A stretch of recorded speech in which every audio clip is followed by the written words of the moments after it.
Football presented by Pizza Hut. It's Wednesday, February 4th. Kyle, does my voice sound different like you say it does when we're at special events? Yeah, you get an extra oomph. You sound great, though. It's oomph. It's the Super Bowl oomph. Jamie Erdahl. Seth Rollins looking at me sideways because he's fired up. Manti Te'o to my left, as always. Not in Los Angeles anymore. Kyle Brandt across the way. Here we are. We're here. Yes. Our table is circle. I can almost touch him. GMFB phone home. We're here in San Francisco. We have quite the show, quite the week. We're all here. This is it. We're going to have guests pop in. One this hour already. But let's get to Super Bowl 60. And we partied last night at the Pro Bowl. Yeah.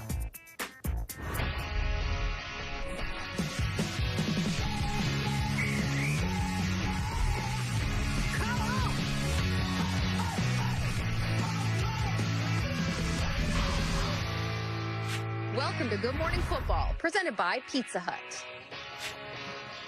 Yeah, that's right. Seth, Jamie, Manti, and Kyle. Yeah. Kyle, do you need 15 seconds on the Hut? Oh, I mean, well, here's the thing. We're 20 seconds into the show, and I don't have any Pizza Hut yet. So what are we doing? Is it coming, Seth? Yeah, where's the breadsticks? Yeah. Where's the breadsticks? At least the breadsticks. At least wet the appetite a little before we get to a whole pie. We even have a perfect circle We right need a dipping tray. Pie. Oh all my of that God. stuff. Yes, stuffed crust. Well, GMFB, we love having you here every morning, but the business is going to stay the same. It's Whiteboard Wednesday. We got friends stopping by the show because we're here on Radio Row. This is the Moscone Center here in San Francisco. Of course, the game being played like 45 minutes out of here. But Manti, first timer at the Super Bowl. This is Radio Row. I know. Well, first time. Thank you. It's like a whole little setup in here. Little. Everybody's in their own little corner. Everybody has their place, right?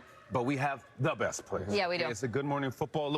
We're not even in a corner. We're kind of in the middle. Yeah. Rightfully so. I love it. We're centered up here. It's the ants are beginning to crawl into the building. Yeah. People are. But Seth, you're here all week. You're hanging with GMFB. I am here all What else you got week, going on? baby. I am fired up. It is nice in here. It is good. You know what? I've done Radio Row like as a guest multiple times. Yeah. This is my first time as like hosting. We're moving on up. Yeah.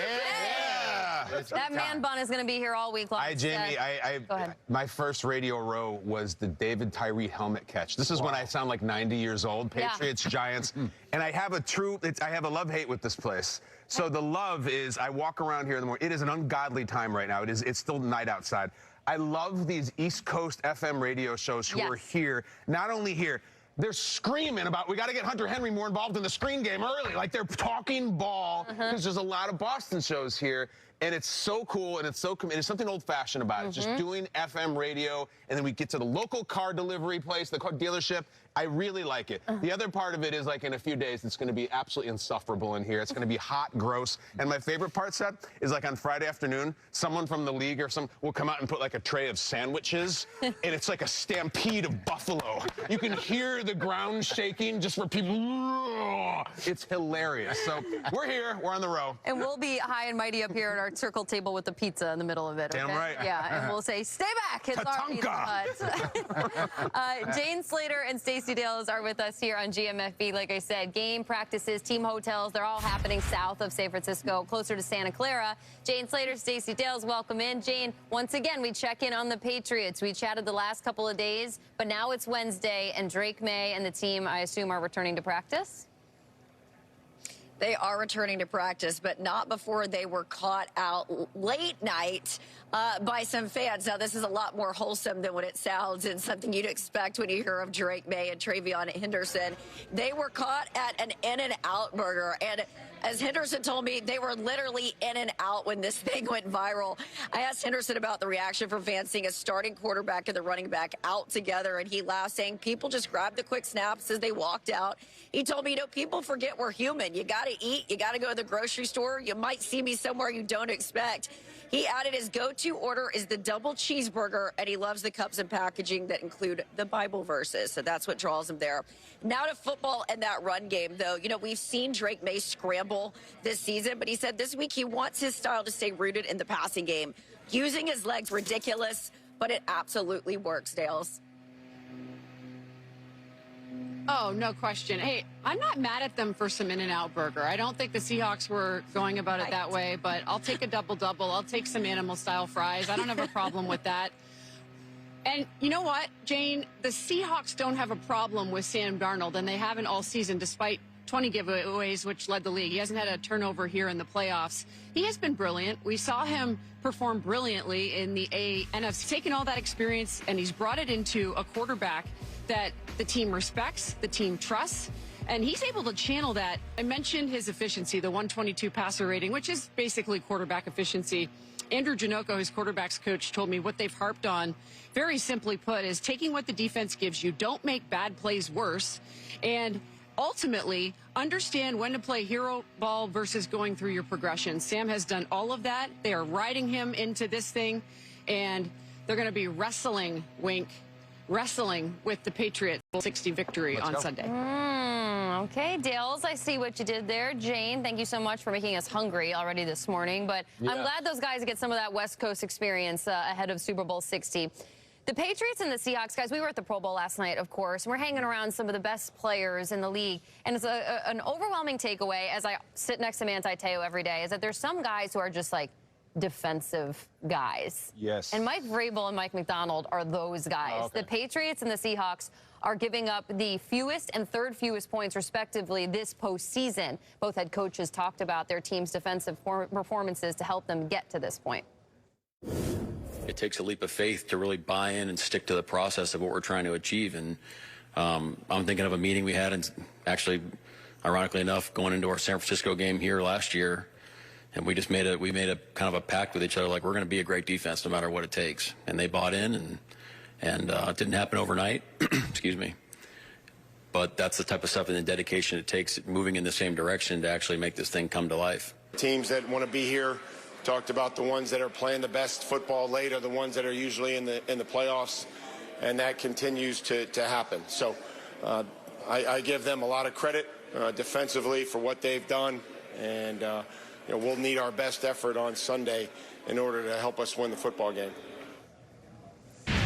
All right, that's a little insight from the two head coaches representing in Super Bowl 60.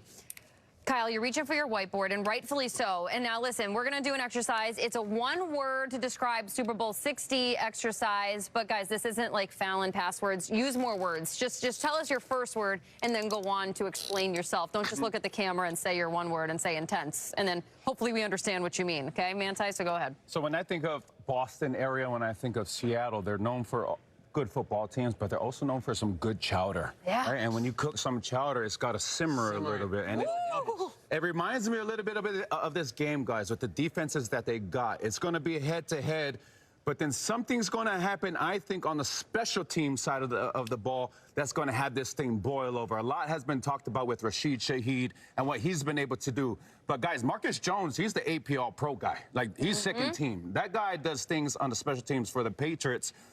Punt return, kickoff return. He's the guy in the New York Giants game that cribbed that punt return for a touchdown. So it is so cool how evenly matched both of these teams are, that even today when we're leading up to the Super Bowl, things are simmering. You saw last night, it's simmering. The game, I think, is going to be simmering because of those great defenses.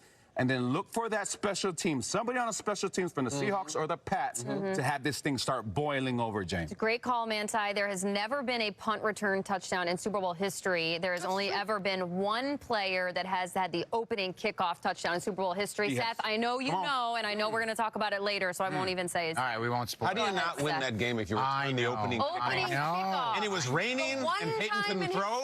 What were we doing, Seth? The win probability was at like 98. This is So a happy high. table. My feelings, we'll get to all that. We know the answer. Okay. Let's talk about this Super Bowl, Okay. the one upcoming Super Bowl 60. My word for this Super Bowl is fresh.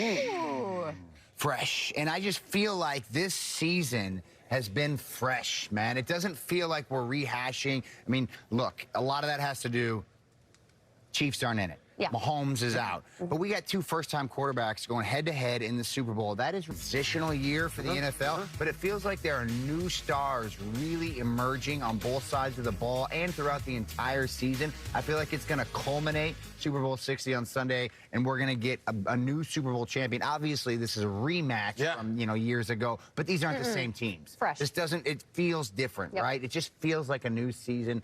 I don't know. Fresh is my word. I like it. It's a good one. It's absolutely perfect. I'm going to grab that little white rope, and I want you to tag me in. Because, You got to touch it. Because the way that you said it, you call it fresh. I call it enigmatic. Ooh. It's mysterious. So fancy. We don't have things to count on, and I think that's exciting. So your point, I don't know how these quarterbacks are going to play in this game. I pretty much knew how Mahomes was going to play or Jalen Hurts. Like, I knew how Andy Reid was going to coach. I knew all that stuff. There was so much familiarity in this era with so many Patriots teams. Also, like, is there a future Hall of Famer on either of these teams? I don't think so right now. Like, Vrabel maybe someday will get there, or maybe some guys on the Seahawks D-line. Like, we don't have our Kelseys, and we don't have even a Lane Johnson type who we've seen in these Super Bowls. You're like, that guy's a future Hall of Famer. They're not going to be saying that on Sunday. It's so new and so strange. And yet it's also, Seth said, like, it's a rematch, but it's like a rematch where, like, all the big roles were recasted. Like, it's a remake. Yeah. Where they're doing, like, a new Harry Potter series, and it's a new Dumbledore and Hagrid. It's a new Russell Wilson, and it's a new Tom Brady. And they sort of, like, have some things in common with the old one, but they put an original spin on it.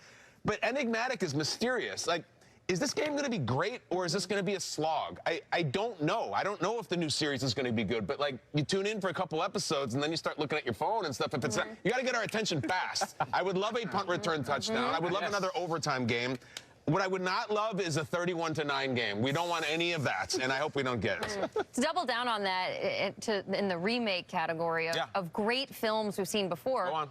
when they do the remake, you oftentimes are like, it better be as good as the first one. To Treat the it point respectfully. of treat it respectfully. The source Do it material. right. Because again, if you don't, if the poster doesn't say reviews say enigmatic remake, like then we've totally The problem is lost with the us. remake being as good as the first one, it has to be the Seahawks have the ball on the goal line, and Mike McDonald decides to throw it to Jake Bobo instead of hand to Frank Walker, and then the Patriots win. Nobody's eclipsing that. No. Don't try to be like the old Super Bowls. Be the new Super Bowl. Like, establish yourself early and then run with it, and I think everybody will forget about that. By the way, Manta, are you growing up on Oahu eating chowder? Like, is that a thing that's around there? No. What do you know about chowder? Right? Mama was making them corn chowders. Oh, really? Oh, okay. All right. That was the one we're like, I like that. The fish was raw, but the corn was simmering. Just like